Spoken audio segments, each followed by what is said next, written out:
저의 주변에는 많은 분들과 인연이 되었는데, 특히 어릴 때 저랑 10살 차이가 난 우리 바로 이웃집에 사는 먼 친척인 애가 있습니다. 그 애는 제가 출가해버리고 나서 걔 존재를 몰랐었는데, 어느 날 제가 저가 사는 절에 와가지고 저를 이제 일을 도와주는 거예요. 근데 도와주는데 저는 이제 얼마나 엉뚱했느냐 하면은 제가 정해놓은 원칙을 이렇게 그에게도 강요를 했던 것 같습니다.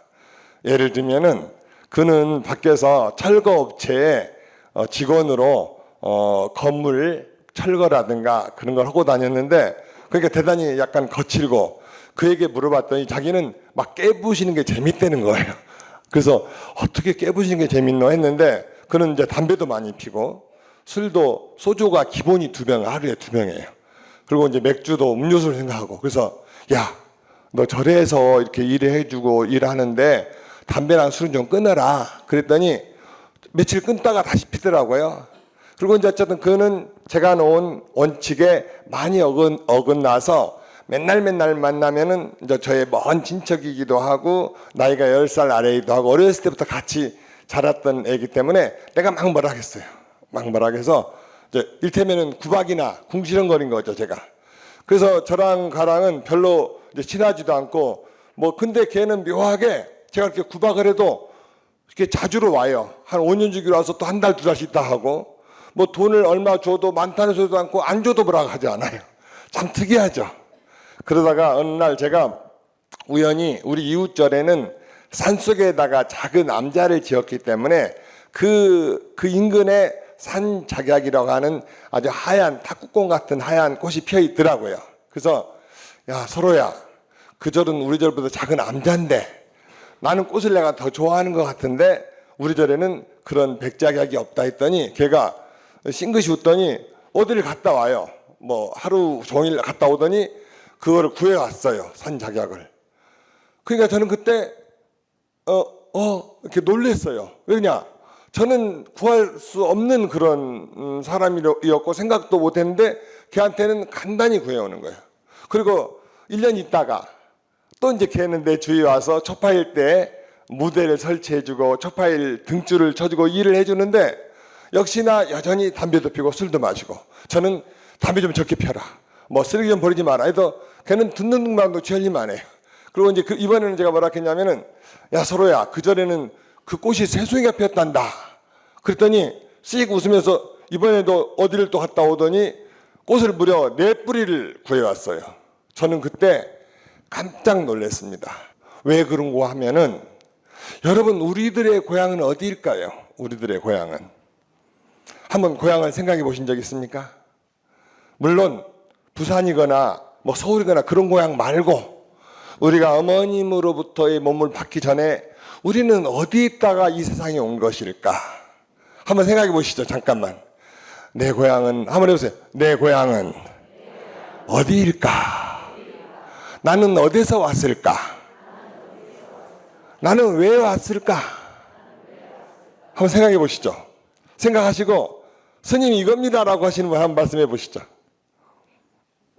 한번 누가 하실 분 안 계십니까? 저는 이렇게 생각을 했습니다. 우리들의 고향은 우리가 눈으로 볼 수 없는 저 먼 별일 거라고. 그리고 우리는 그 별에서 살다가 우리가 이루지 못한 일을 이루려고 다른 별로 잠깐 나들이 온 거라고. 그래서 이 푸른 지구별에 온 거라고. 그리고 우리는 지구별에 와서 부부로도 만나고 부모와 자식으로도 만나고 도반으로도 만나는 것이죠.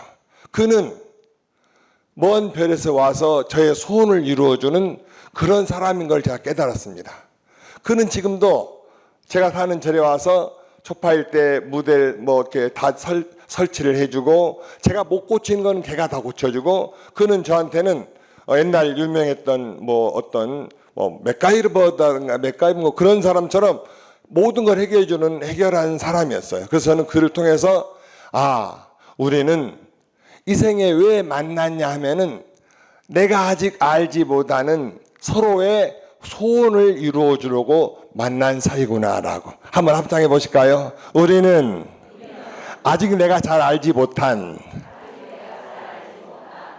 아주 큰 소원을 이루어 주려고 서로 만났다. 적어 놓으시죠. 네. 그런데 스님은 또 착안했습니다. 뭘 착안했느냐? 여러분 생각해 보세요. 여러분들이 결혼하기 전에 지금의 부부 만나기 전에 여러분 처음 이렇게 맞선을 보거나 데이트를 하고 어떤 생각을 하셨습니까? 저 같으면은 야, 나는 저분과 만나서 연애를 1년쯤 하다가 결혼하면 소원이 없겠다. 그렇게 생각하셨죠? 안 하셨습니까? 했을 건데, 그리고 결혼하고 나서는 우리를 닮은 아이를 꼭 낳았으면 좋겠다라고 생각했을 겁니다. 그래서 낳죠, 아이들도. 그런데 언젠가 내가 정해놓은 원칙에 하나씩 벗어나기 시작하는 거예요. 그러니까는 사실은 내가 소원을 해서 이루어 만나신 분임에도 불구하고 우리의 욕심은 잠시도 쉬는 날이 없으니 점점 내 욕심은 올라가서 바라는 게 많아진 거죠. 나는 그분과 살기만, 결혼만 해주면 소원이 없다 했는데 결혼을 했음에도 불구하고 또 다른 걸 요구하다 보니까 점점점 이제 말도 적어지고 서로 이렇게 신경 쓰이는 존재가 되기도 하죠. 그래서 저는 지금 함께 사는 가족은 어떻게 만났느냐 하면은 내가 간절히 원해서 이 생에 만났다. 그리고 아직 내가 알지도 못하는 나의 큰 소원을, 그러니까는 우리는 이 푸른 지구별의 소풍 오면서 내 소원을 잠시 잊었어요. 잊고 다시 살아가는데 그 소원을 이루어주려고 만났는데 소원이 하도 위대하고 크다 보니까 소원을 이루기 전에 잠깐 인내시험을 해보는 거라고. 그래서 우리는 서로 어떤 관계다? 서로의 소원을 이루어주는 관계다라고 생각하는 겁니다. 그래서 오늘 여기 오신 분들께서는 성공은 멀리 있지 않습니다. 내 가까이 있는 분들에게 행복을 주고 그분들이 행복을 통해서 내가 행복이 구현되는 거라고 저는 생각합니다. 그래서 이제 우리는 서로의 소원을 이루어주고 만났으니 구박하지 말고, 특히 말로 사람을 죽이기도 하고 평생 뽑아내지 못하는 상처를 주기도 합니다. 그래서 말도 항상 따뜻한 말, 감사한 말을 해서 이렇게 하시면은 더욱더욱 행복한 사람이 될 거라고 생각합니다. 자, 오늘은 우리 교재에 종교란 무엇인가, 불교란 무엇인가를 이제 공부해 보겠습니다. 종교는 무엇인가? 자, 여러분, 종교가 뭘까요? 종교가 뭘까요? 하면은 우리는 사전에서의 이 얘기를 생각해 봅니다. 사전에서는 뭐라고 나왔냐 하면은 종교는 신과 인간과의 관계이다라고 그렇게 정의가 나와 있습니다. 신과 인간과의 관계다. 그런데 이 종교라는 얘기는 실제로 옛날 태고적부터 있었던 얘기가 아니라 19세기 후반에 일본 학자가 쓴 최초 용어가 종교입니다. 근데 이제 서양의 학자들이 종교를 해석해 놓을 때 종교는 신과 인간과의 관계다라고 설정을 해 놓은 이유는 서양에서는 종교라고 하는 혹은 그런 게 사전이 형성되기 전에 이미 이제 유일신의 신앙이 지배를 했던 시대가 있었습니다. 유일신 신앙이. 그래서 유일신 신앙이 우리가 태어나기 전부터 이미 세상에 존재했기 때문에 종교라고 하면은 신을 빼고 이야기할 수가 없게 된 것이죠. 그래서 신과 인간과의 관계다라고 합니다. 그런데 동양에서는 종교를 어떻게 해석하느냐 하면은 여러분 종자를 다 쓰실 줄 알죠? 종자.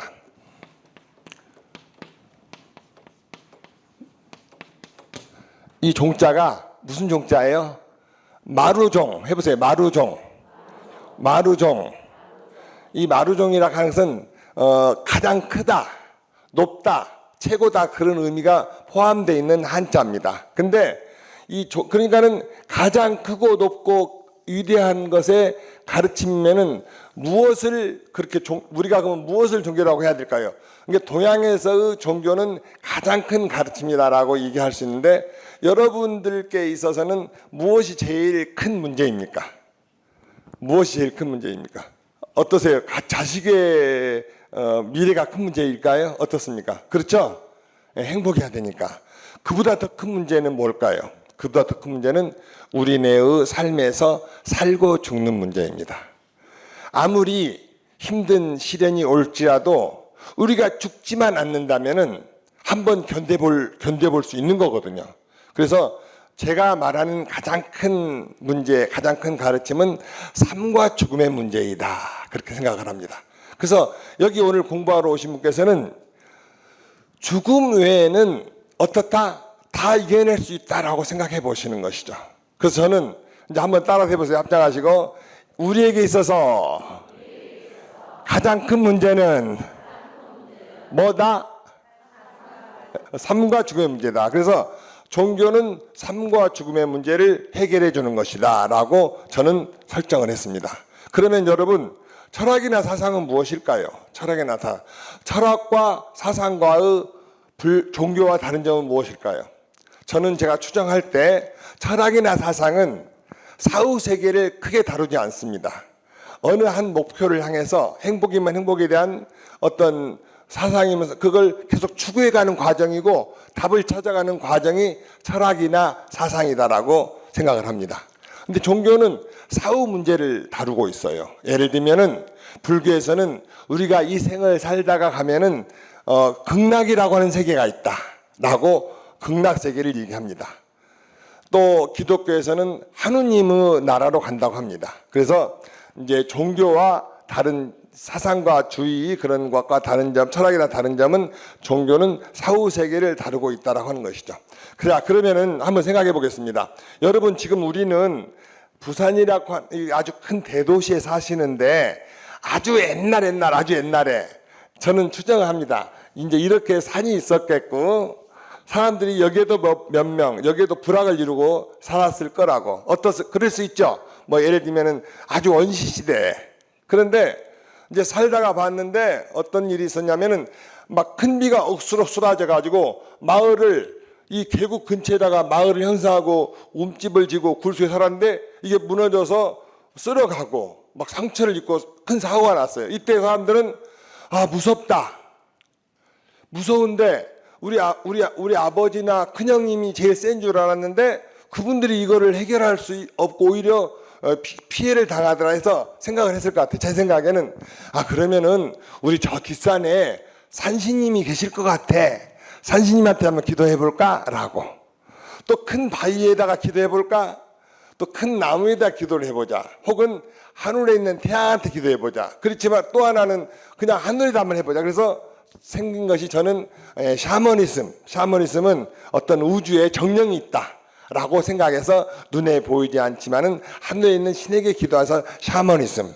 또 애니미즘은 큰 동물, 뭐 그때는 곰도 있었겠고 호랑이도 있었는데 그런 것들은 1대1로 우리가 이렇게 접촉하게 되면 우리가 훨씬 세니까 그런 신을 믿어서 뭐 산신이라든가 곰 신앙. 또 다른 거는 이제 그래서 샤머니즘, 토테미즘, 애니미즘이 생겼을 것이다. 그렇게 생각하십니까? 예, 그건 우리가 이제 어릴 때 학교에서 배웠죠. 그래서 이제 이런 종교가 시간이 가다 보니까 어떤 현상이 나타났느냐 하면은 그 바위에다 빌어봐도 힘든 일이 나타나더라는 거예요. 별로 도움이 안 돼요. 하늘에다 맨날 빌어봐도 변함이 없고 힘든 시련이 와서 이제 그때부터 새로운 종교의 개념이 생기게 되죠.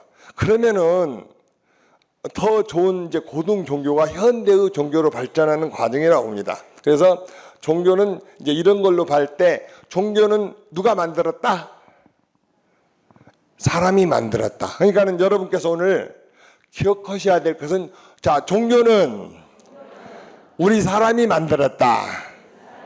한 번 더 하시죠. 시작. 종교는 사람이 만들었다. 왜 만들었다? 위험으로부터 벗어나고자 하는 위로를 받기 위해서, 두려움으로부터 벗어나기 위해서, 또한 뭔가의 마음의 소원을 이루려고. 그걸 다 합치면 뭐라고 할 수 있을까요? 다 합치면은 행복하려고. 그렇죠? 자, 행복하려고. 지금 여러분께서 이 시간에 이 법당에 앉아 계시는 것도 공부하셔서 행복하려고 하시는 거 아니겠습니까? 당연히. 그래서 이렇게 우리가 종교를 만든 것은 인간이 행복하게 하려고 만들었으니 스님이 여러분께 드리고 싶은 말씀은 종교를 여러분이 소유하시라 이겁니다. 아셨죠? 종교 노예가 되지 마시고 종교에 구속되지 마시고 이 종교를 통해서 내가 더 행복하는데 활용해야 되겠다. 아시겠죠? 자, 그래서 이제 종교는 이렇다 그러고 이제 불교는 자, 이제 오늘 우리가 불교대학을 오신 거잖아요. 자, 불교는 뭘까요? 이제 드디어 불교에 대해서 말씀을 시작했어요. 불교는 뭘까요? 불교는 여러분 불교 어려워요, 쉬워요? 자, 어렵다 그러면 손 한번 요만큼만 들어보세요. 표 안 나게. 왜 어려운가를 생각해 보신 적 있으신지, 왜 불교가 왜 어려운가? 자, 한번 여러분, 이제 우리는 이 시간부터 생각하는 연습을 해야 됩니다. 무섭다 하면 왜 무서운가를 생각해 봐야 되고, 어렵다 하면 왜 어려운가를 생각해 봐야 돼요. 자, 불교가 어렵다고 하신 분께 제가 여쭤보면은 대답은 공통적입니다. 불교는 한문이에요. 어려워요. 그런 얘기를 하시죠. 지금 불교는 한문 아닙니다. 지금 우리 여기 있는 전부 다 한글로 번역되어 있는 책을 쓰고 있고요. 또 우리는 어렵다고 하시는데, 자, 여러분, 밥 먹는 거 수저로 먹는 거 쉬워요, 어려워요? 쉬워요. 왜 쉬울까요? 너무나 많이 연습했고 쉬지도 않았죠. 그렇죠, 여러분? 우리는 근데 기억합니다. 우리가 아이들 키우는 집에 가보면은 수저를 배울 때 코에다 붙이고 입에다 붙이고 여기 앞에는 다 밥풀을 널어놓고 옷이다. 이제 우리는 처음에 그렇게 하면서 해가지고 지금은 눈 감고도 수저를 입에 넣을 수 있고, 즉 수저질을 하기 위해서 걸음마를 하기 위해서 우리는 얼마나 많은 연습을 했는데 그 연습한 거는 다 잃어버렸습니다. 즉 불교를 어렵다고 하기 전에 알기 위해서 얼마나 한번 시간을 한번 투자했는가를 생각해 보시자 이거죠. 그래서 자, 오늘부터 저는 여러분에게 불교를 하면서 불교는 너무너무 쉽다. 한 번 더 하죠. 불교는 쉽다. 왜 쉽냐 하면은 하나만 알면 끝나요, 불교는. 자, 불교는 이제 그럼 불교는 뭐냐면 불교는 부처님의 가르침이다. 기억하세요. 불교는 부처님의 가르침이다. 예. 예, 한번 크게 해보시죠. 불교는 부처님의 가르침이다. 자, 이제 우리가 이게 불자고, 이 불자는 어디서 왔느냐? 이제 인도에서 불교가 발생했는데 부다가 이제 인도에서는 부다라고 해요. 그러면 이 부다를 한문으로 번역하면은 각자예요. 각자. 깨달을 각자. 깨달은 분이다. 각자. 각자. 근데 이 말이 중국으로 와서 부처불자로 바뀝니다. 부처불자. 그래서 역시 이때 부처불자는 깨달은 사람을 말하는 거예요. 근데 이게 우리나라 와서 어떻게 변해요? 부처님. 그렇게 변해요. 부처님. 역시 이제 우리 이 부처님은 깨달은 분을 말합니다. 그럼 무엇을 깨달은가? 무엇을 깨달은가 하면은 암경에서는 부처님은 연기법을 깨달았다고 경전에 나옵니다. 즉 우리가 불교를 공부하고 믿는 것은 무엇을 공부하는 거냐면은 부처님은 이제 지난 다음에 부처님의 생애를 공부하시게 되는데 태어나서 29에 출가를 합니다. 29세에 출가해서 무려 45년 그러니까 29 출가해서 35세 성불을 하시고 35세에서 80세까지 이제 수행하면서 길을 걷습니다. 그래서 그때 만나는 분들에게 본인이 깨달은 세계를 얘기해 주시는 거죠. 그것이 바로 부처님의 가르침입니다. 그래서 우리나라에는 팔만대장경으로 모셔져 있고 그것이 다 번역되어서 동국역경원에서는 한글 대장경이 있습니다. 그래서 그 부처님이 45년간 말씀하신 법문을 우리가 배워서 내 삶에 적용시키면 되는 것이고, 그 다음에 여러분께서는 이제 좋은 불교대학에 오셨으니까 대장경을 다 읽지 않아도 스님이 엑기스만 알려드릴 거예요. 그래서 불교는 이제 쉽다 했는데 뭐가 쉬우냐? 연기법은 다른 말로 뭐라 하냐면은 연기법은 인과법이에요. 인과법. 야, 연기법은 인과법이다. 근데 연기도 인과도 다 한문이네요. 그쵸? 인연연자 결과 일어날 기자, 인과는 원인인자 결과 결. 즉 이 말을 우리나라 말로 번역하면 콩 심은 데 콩이 나고 팥 심은 데 팥 난다 그거예요. 그리고 또 있어요. 저는 근데 연기법이나 인과법이라고 말씀을 드리면 좀 어려운 것 같아서 이렇게 말해요. 저는 조건이 맞으면 이루어진다라고. 조건이 맞으면은. 그러니까는 이제 여기에 나무나 그 꽃씨를 심었는데 이 꽃씨가 이렇게 자라려면은 어떤 조건이 필요할까요? 햇빛도 필요하고 물도 필요하고 흙이 덮어줘야 되고 바람도 필요. 그런 조건이 일정한 기간을 이어질 때 꽃은 새싹으로 자라나죠. 자, 알이 병아리가 되는 것도 마찬가지입니다. 엄마가 어미 닭이 조건을 맞춰주니까 병아리가 태어나는 거죠. 즉 불교의 첫 번째 진리는 조건이 맞으면 뭐든지 가능하다. 적어 놓으시죠. 조건이 맞으면 뭐든지 가능하다. 또 저는 불교에서 정말 중요한 그 부처님의 가르침이 있으니 이제 점점 교재에 들어가면서 교리를 배우시겠지만은 한번 합당하시고 계속해서 삼법인, 사성제, 육반함일, 팔정도 한번 해보시죠. 시작. 삼법인, 사성제, 육바람일, 팔정도. 3, 4, 6, 8이네요. 그쵸? 이름표를 붙여 내 가슴에 확실한 믿음의 도장을 찍어 이 세상 끝까지 부처님의 진리를 확실하게 믿어봐. 게으르고 세월 가서 수행 못하면 성불은 끝장인 거야. 삼법인 사성제 육바람일 이제는 더 이상 멈출 수가 없어라. 부처님만을 생각하는 내 가슴에 환희심만 가득해. 제가 훨씬 노래 잘하는데 오늘은 좀 안 나오네요.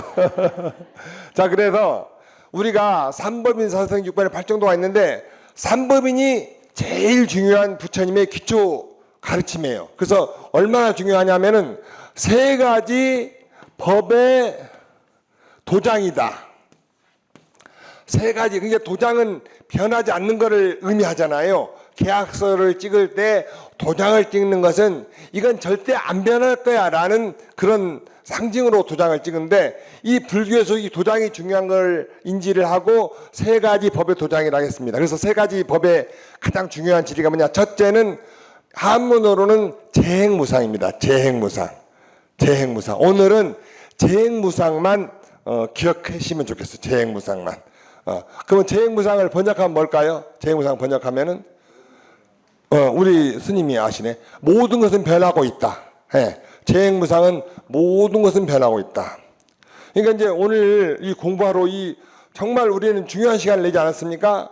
낮에 하루 종일 생업에 하시다가 이 시간에 오셨는데 이제 오늘 오신 거는 돈으로 하면 얼마치 손해보고 오신 거예요? 한 10만 원. 근데 오늘 이 모든 게 변한다고 하는 것을 이제 만약 새로 아셨거나 이미 알았지만 새롭게 생각하시는 분에게는 한 억 단위의 재산이 들어가는 거예요. 그렇게 중요해요. 그리고 불교의 모든 교리라든가 가르침에서 끊임없이 단 한 번도 벗어나지 않고 흐르고 있는 것이 이 모든 게 변하고 있다라는 그 진리가 흐르고 있습니다. 그래서 금강경에서는 일체 모든 것은 꿈이요 환상이요 물고품이요 그런 법문도 그 속에는 변하고 있다는 것이 흐르고 있고 또 그 외의 모든 경전에서도 이것이 면면히 흐르고 있습니다. 그래서 이제 오늘 여러분께서는 아까 조건이 맞으면 두 번째 모든 게 변하고 있다. 그거를 이제 꼭 기억하셔야 돼요. 자, 모든 게 변하고 있는 것이 좋은 것일까요? 나쁜 것일까요? 제가 너무나 모호한 질문을 했죠. 근데 알고 보니까 좋기도 하고 나쁠 수도 있는 것이죠. 즉 세상에는 절대적으로 어떤 한 존재에게만 유리한 것은 절대 없습니다. 그래서 이제 오늘 불교에서는 불교는 쉽다고 했는데 왜 쉬우냐? 모든 걸 변한다는 것만 알면 된다 이거죠. 자, 여러분 우리나라는 결혼하면은 이렇게 요즘에 워낙이 세월이 좋아서인지 가끔 이혼하는 경우가 있다고 합니다. 왜 이혼할까요? 조건이 안 맞고 변해서 이혼하는 거죠. 이제 아셨죠? 그럼 우리는 이혼하지 않는 방법도 알겠네요. 어떻게 하면 이혼 안 해요? 조건을 좋게 만들어주고 변하지 못하게 발전하면 되죠. 즉 나를 하면서 나를 안 좋아하면 안 되게 만들자. 그쵸? 그래서 나를 안 좋아하게 안 되게 만들려면 어떻게 해야 돼요? 좋은 책도 많이 보고 내 상대가 무엇을 좋아하는지를 알아가지고 그에 대해서 같이 대화를 하고 아침마다 당신을 만난 건 해보세요. 당신을 만난 건 내 인생에 너무나 행운이야. 여보 고마워. 내 사람이 되어줘서. 지금 딴 데 보고 계시는 분 계세요? 그러시면 안 돼요. 자, 그리고 이제 그래서 오늘 제가 두 가지 여러분 말씀드렸네요. 불교는 조건에 의해서 형성된다. 두 번째 뭐다? 모든 건 변하고 있다. 자, 그래서 우리는 오늘 나는 너를 안다. 무엇을 아느냐?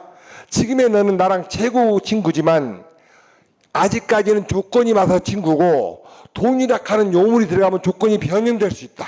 그러니 나는 너를 친구로 계속 유지하고 싶다. 그래서 오늘 여기 오신 분들 절대 돈 빌려주지 마세요. 빌려주려면 어떻게 빌려줘요? 담보를 잡고 빌려줘. 은행처럼. 은행에서 담보를 잡는 이유가 통계로 보니까 담보 안 잡으면 위험하거든요. 그래서 담보를 잡는 거예요. 그러니까 담보 아셨죠? 불교 배우면 돈 안 나갑니다. 자, 그래서 이제 불교는 오늘 이 정도만 말씀드리고 이제 다음에 이제 공부할 때 또 불교를 다루겠습니다. 이제 이번에 우리 불교대학이 조화진라고 불교대학이잖아요. 조화진라고 불교대학. 조화진라고를 잠깐 말씀드리겠습니다. 저는 도를 통하려고 출가를 했고 참선을 막 해도 도가 안 통해지는 거예요. 그리고 어느덧 세월이 20년이 넘게 지난 어느 날이었습니다. 제가 이제 어느 절에 살면서 뭐 불공도 하고 강의도 하고 하는데 늘 저 내면에는 도를 통하지 못한 그 생각에 이렇게 충족이 되지 않아서 이제 제가 97년도 지금부터 21년 전이네요. 97년도에 저의 삶을 다 정리하고 통장도 정리하고 짐도 정리하고 이제 지금 해운정사라고 하는 절로 공부하러 들어갑니다. 저는 참 그 바보처럼 공부하러 들어가면은 하루에 한 끼만 먹고 잠도 4시간만 자자라고 오언을 세우고 이제 공부를 하는데 이제 그 스님들이 참선하게 되면은 기본으로 새벽 2시에 일어나서 10시 자는 경우 있고 보통은 3시에 일어나서 9시에 잠을 잡니다. 그리고 그 나머지 시간은 항상 새벽에도 한 3시간 하루 종일 앉아 있는 거예요. 50분 앉고 10분간 이제 산책을 하거든요. 포행이라고 그러는데 그렇게 하는데 이렇게 하루에 한 끼 안 먹고 늘 나는 누구인가라는 이제 화두 그 외에 여러 가지 화두가 있는데 그런 화두를听면서 공부를 해보니 회사를 다니면은 대리가 되고 계장이 되고 과장이 되고 부장이 되고 사장이 되고 그렇게 눈에 보이고 안 되면 안 되는 대로 보이는데 이 마음 공부는 앞이 보이지가 않거든요. 그러니 참 숨막히기도 하죠. 왜 그러냐? 세상에서는 자식 있고 형제가 있고 부모가 있지만은 출가할 때는 그걸 다 떠나서 온 거 아니겠습니까? 그러니까 우리는 어찌 보면 혼자 몸이라서 철저히 수행해서 어떤 경제에 이르지 못한다면은 정말 비참한 삶을 살 수밖에 없거든요.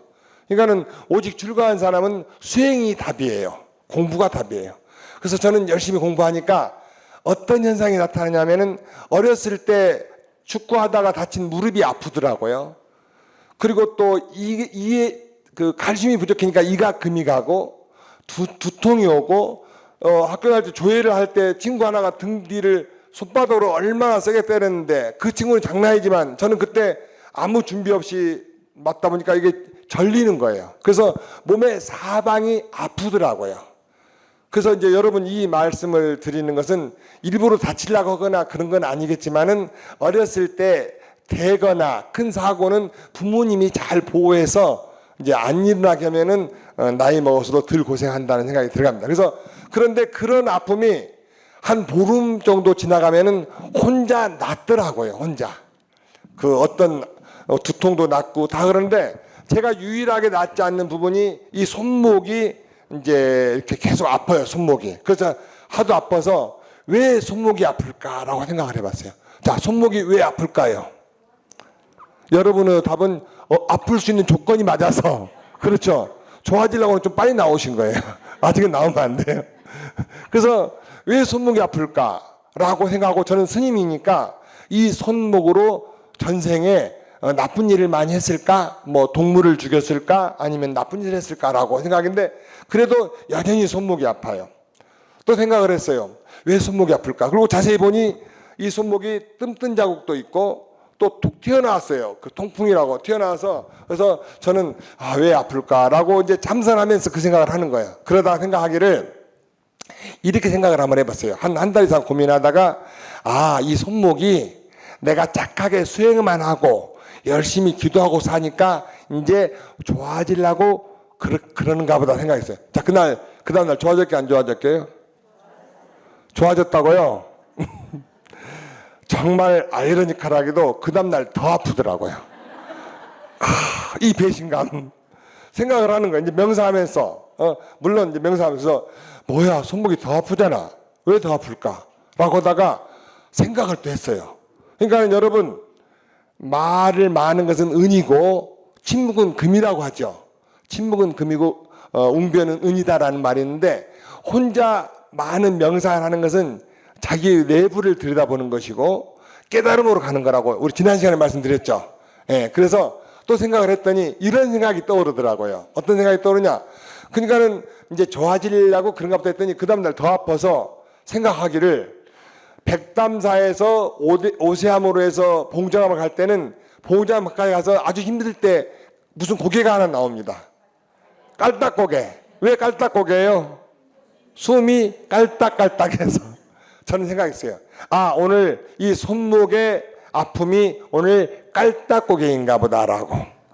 그리고 저는 그 명상을 하면서 생각을 전환을 했죠. 어떻게? 그동안은 왜 아플까라고 불만스러운 생각만 했는데 그날 하루는 유일하게 어떻게 생각했을까요? 더 아파라. 하면서 더 아파라. 하면서 더 아파라. 안 하시는군요. 자, 왜 더 아파라 했을까요? 왜 더 했냐면은 자, 우리는 아까 모든 게 변한다고 그랬는데 조건이 맞다고 그랬는데 왜 변하냐면 산을 오르는 자는 정상에 못 보면 정상에 가서 내려옵니다. 어린아이는 소년, 장년, 청년, 장년이 돼서 이제 이렇게 노인으로 가는 거고 모든 것은 변하고 있는데 아픔은 시작했잖아요. 아픔이 시작했잖아요. 그럼 시작했으면은 언젠가는 하이라이트가 있을 거 아니에요. 꼭지점이 올라가야지 내려갈 거 아닙니까? 그래서 그날 더 아파라 한 것은 꼭지점에 가자 이겁니다. 아시겠죠? 한번 해보세요. 더 아파라. 그러면 꼭지점은 가까이 있습니다. 그래서 그날은 정말 저는 아픔을 즐기면서 더 아파라 했습니다. 그랬더니 그게 97년도인데 그 뒤로 오늘까지 20년 차 이 손목은 더 아프지 않습니다. 이건 실화입니다. 실화. 제가 말하는 건 전부 다 사실인데 그래서 저는 그때 생각을 했어요. 무슨 생각이냐? 우리 사람은 왜 태어났다? 왜 태어났다? 행복하려면 무엇이 필요하죠? 행복할 수 있는 조건이 필요하죠. 저는 이제 행복할 수 있는 조건이 뭐냐면은 우리가 살아가면서 배우는 지혜들일 거라고 생각합니다. 살아가면서 배우는 지혜가 많아지면은 시행착오를 적게 하게 되고 더 행복하게 살 수 있다고 하는 거예요. 그래서 저는 생각하기를 여러분도 이제 여러분께서도 저랑 똑같은 생각이었으면 제가 참 좋겠는데 저는 이 세상에 태어난 것은 왜 태어나냐면 공부하려고 태어났다. 예. 어떻게 공감합니까? 예, 여러분은 돈 벌려고 태어났나비요. 자, 공부하는 데 있어서 무슨 공부가 잘 되는 공부, 좋은 공부냐? 수업료가 비싼 공부다. 수업료가 비싼 건 뭐냐? 나에게 다가온 시련입니다. 나에게 다가온 시련들은 그게 다 수업료 받으러 온 겁니다. 그래서 힘든 시련일수록 나는 가슴이 설레인다. 왜? 이 시련을 통해서 나는 더 지혜로워지고 나의 삶은 더욱 견고하게 깨달음으로 가는 행복으로 가는 길을 갈 것이다 라고. 그래서 저는 그날 더 아프라겠고 그 뒤로 지금까지 아프지 않고 이 신비로운 세상에서 나에게 다가온 힘든 시련은 외왔다 합쳐서 깨달음을 주려고 해보세요. 깨달음을 주려고, 지혜를 주려고, 뭔가 교훈을 주려고. 다 합치면 뭐예요? 좋아지려고. 한번 해보세요. 좋아지려고. 더 크게 해보세요. 좋아지려고. 그래서 우리가 불교를 공부하는 것도 더 좋아지기 위해서 공부하는 거고, 또 운동을 하는 것도 건강을 유지하기 위해서 좋아지려고 하는 거고. 그래서 우리는 이 세계에 살면서 깨어있으면서 하는 모든 행위들은 다 좋아지려고 하는 거다라고. 자, 그럼 여쭙겠습니다. 여러분, 이제 오늘 이후로 우리 앞에 거사님, 이제 팔이 아프다 그러면 어떻게 생각할까요? 팔이 아프다. 또 옆에 다리 아프면요, 좋아지려고. 허리 아프면요, 좋아지려고. 자, 다리 아프면요, 따라서 다리가 아프면 다리가 튼튼해지려고. 허리가 아프면은 허리가 강해지려고. 머리가 아프면은 머리가 IQ가 높아지려고. 아시겠죠? 왜 그렇게 해야 돼요? 왜? 좋아지려고 하니까. 제가 과학적으로 말씀드릴게요. 자, 한번 아파버린 뭐 두뇌가, 머리가 아프다, 허리가 아프다가 아파버리고 나면 이미 나타나 버린 거잖아요. 나타나 버린 거는 바로 없어질 수도 있지만은 일정한 시간이 가야 되지 않습니까? 그러면 이미 나타난 거에 대해서 내가 그거에서 불만을 하고 화를 내봐야 도움이 돼요, 안 돼요? 안 돼요. 그러니까 그거를 긍정적으로 받아들이는 거예요.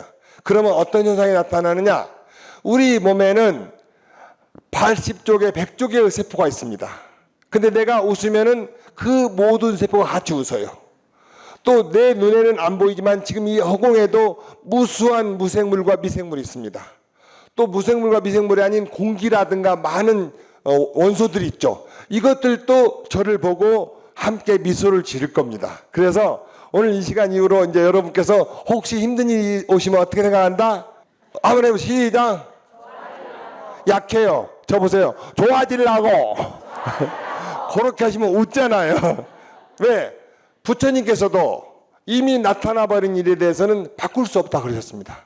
그러니 바꿀 수 없다면 긍정적으로 생각을 해야 되고, 이미 태어나 버린 우리의 삶은 내가 죽기도 쉽지 않고 죽어서는 안 되고, 그러니 어떻게든 열심히 살아야 되고 긍정적으로 살아야 된다라고 하는 것이죠. 그래서 저는 이제 그 뒤부터 어떠한 일이 생기더라도 이거는 좋아지려고다. 그러다 보니까 가장 큰 일은 무슨 일이 가장 큰 일이다? 살고 죽는 문제다. 아셨죠? 저는 그래서 가끔 뉴스를 통해서 우리나라가 OECD 국가에서 자살을 하는 분이 제일 많대요. 정말 마음이 아파요. 자살할 정도 마음이면은 그 무엇을 못 하겠는가? 그렇지 않습니까? 혹시 주변에서 이제 우울하신 분 있으면 전부 다 어디를 모시고 와요? 은사로.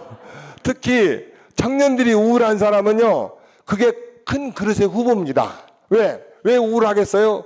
세상에 재미가 없다는 거. 재미가 없다는 것은 돈도 관심이 없고 명예도 관심이 없다는 거 아닙니까? 그러면 그분은 무엇이 관심 있어요? 도를 통할 뿐이거든. 그래서 그분은 출가를 해야 돼요. 그래서 그러니까는 우리는 우울한 것은 왜 우울하냐면 재미가 없어서 우울한 거거든요. 재미가 없다는 것은 내 영혼을 일깨워주고 깨워주는 게 아니라는 거죠. 그래서 우리가 우울하면은 이제 그때는 절로 오셔야 돼요. 절에 오셔서 공부도 절도 한번 해보시고 스님들의 법문도 듣고, 스님들은 여러분이 오실 때 언제나 맞이할 대기가 되어 있습니다. 맞이할 대기. 그래서 우리는 서로 만난 것은 우리가 먼 별에서 서로 소원을 이루어주러 만났으니 지금의 인연을 소중히 간직하자. 자, 두 번째, 종교는 인간을 위해서 만들었다. 그래서 우리가 종교를 소유할지언정 종교에 예속되지는 말자. 아시겠죠? 또 종교는 우리의 행복하는 데 역할을 해야 된다. 그래서 서로 종교 때문에 사이가 멀어지면은 우리 종교를 알기로 돌아가자.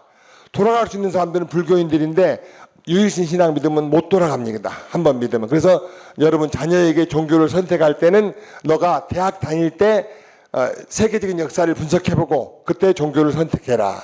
자, 불교는 깨달음의 종교다. 불교는 부처님의 45년의 가르침을 배워가는 종교고 8만 대장경으로 저장돼 있다. 그 중에 스님은 우리가 살아가는데 필요한 엑기스적인 법문, 예를 들면 삼법인, 재행무상, 재법무와 일치계고, 사성제, 육바라밀, 팔정도 그런 거를 통해서 우리가 지혜를 얻는 거다. 그 다음에 이제 우리는 이 세상에 살아가는데 공부하러 태어났다. 공부는 어떤 공부가 잘 되는 공부다? 좋은 공부다? 수업료를 많이 받아가는 거다. 수업료 많이 받은 게 뭐죠? 힘든 일이다. 그래서 그거는 왜 왔다? 나에게 깨달음을 주려고, 교훈을 주려고, 하나 또 뭐가 있죠? 지혜를 주려고. 다 합치면 뭐예요? 아니잖아요. 좋아지려고. 자, 그럼 오늘 여기까지 저는 마치겠습니다. 감사합니다.